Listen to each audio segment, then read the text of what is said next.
কথায় আছে না, একবার না পারিলে দেখো শতবার। হ্যালো গাইজ, আসসালামু আলাইকুম। কেমন আছেন সবাই? আশা করি ভালো আছেন। বাইরে হালকা হালকা ঠান্ডাও পড়ছে আর ইচ্ছে করছিল পিঠা বানাই, তবে বাসায় চালের গুঁড়ো ছিল না। তাই বলে কি আর পিঠা খাবো না? তারপরও জলদি করে চলে গিয়েছি রান্নাঘরে পিঠা বানানোর জন্য। এই যে আমি অফ ক্যামেরায় পিঠার ডোটা বানিয়ে নিয়েছি। যেহেতু আমি প্রথমবার বানাচ্ছি, তাই আপনাদের সাথে ভিডিওটা শেয়ার করলাম না, তবে আমি বলে দিচ্ছি এর মধ্যে আমি কি কি দিয়েছি। পিঠাটা আমি ময়দা দিয়ে বানিয়েছি। প্রথমে ময়দা দিয়েছি, তারপর একটু আটাও দিয়ে নিয়েছি।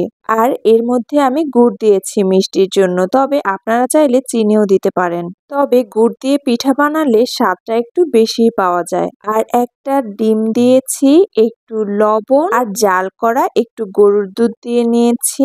আপনারা চাইলে গুঁড়ো দুধ গুলিয়েও দিয়ে দিতে পারেন। তারপর সুন্দর এরকম একটা ব্যাটার বানিয়ে নিয়েছি, সুন্দর অল্প অল্প করে পানি দিয়ে। এখন একটা কড়াইতে একটু বেশি পরিমাণে তেল দিয়ে নিয়েছি, কারণ এটা একদমই ডুবো তেলে ভেজে নেব। তেলটা যখনই গরম হয়ে আসবে, তখন এই পিঠেগুলো সুন্দর করে দিয়ে নিতে হবে। এই যে দেখুন, একদম পারফেক্ট ভাবে তেলটা গরম হয়ে গিয়েছে। কিন্তু দুঃখের ব্যাপার হচ্ছে, পিঠাটা আমি ফার্স্ট টাইম বানিয়েছি, যেহেতু পিঠাটা একদমই আমার সেই ভালো হচ্ছে না। তারপরও আমি খুব করে ট্রাই করতেছিলাম যে আমার পিঠার শেপ যেন ভালো হয়। আমি অনেকবারই কুয়া পিঠা বানিয়েছি, তবে কুয়া পিঠার ডোটা যেহেতু একটু পাতলা হয় আর এটা চামিচ দিয়ে দেয়া যায়, তাই শেপ এমনিতেই ভালো হয়ে যায়। কিন্তু এই বড়া পিঠার ডোটা যেহেতু একটু ঠিক, এই কারণে এরকম হচ্ছে। যাই হোক, কি আর করার, খেতে মজা হলেই হবে। পিঠা দেয়া শেষ হয়ে গেলে আমি সুন্দর করে উল্টে পাল্টে পিঠাগুলো ভেজে নিব।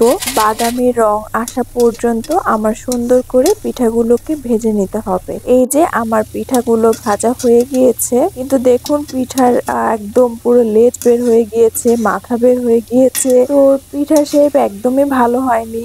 এর জন্য কেউ আবার হাসাহাসি করেন না প্লিজ। আমি যেহেতু বড় পিঠা ফার্স্ট টাইম বানিয়েছি, আর আমি তাছাড়াও এত ভালো রাঁধুনিও না, কিন্তু চেষ্টা করি একটু সবকিছুই বানানোর জন্য।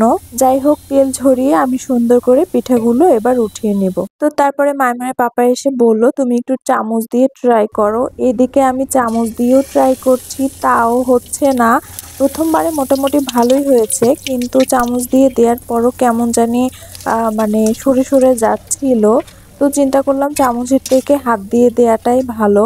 এইদিকে চামচ দিয়ে দিতে দিতে এত পরিমাণে টাইম লাগে, যে জায়গায় আমার পিঠা একদম পুড়ে গিয়েছে। তো প্রথমবারে পিঠা হয়েছে এলোমেলো শেপ, দ্বিতীয়বারেও শেপ যদিও ঠিক হয়নি, তারপরও পুড়ে গিয়েছে। এবার একদম বেশি ঝামেলা হয়ে গিয়েছে। যাই হোক, তারপরে আমি আবার ট্রাই করতে লাগলাম। এই যে দেখুন, আমার পিঠা বানানো হয়ে গিয়েছে।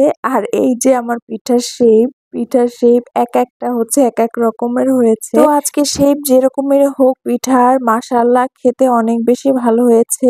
আর এই রিভিউ হচ্ছে আমার ছেলে আর আমার হাজবেন্ড বলেছে খেতে ভালো হয়েছে।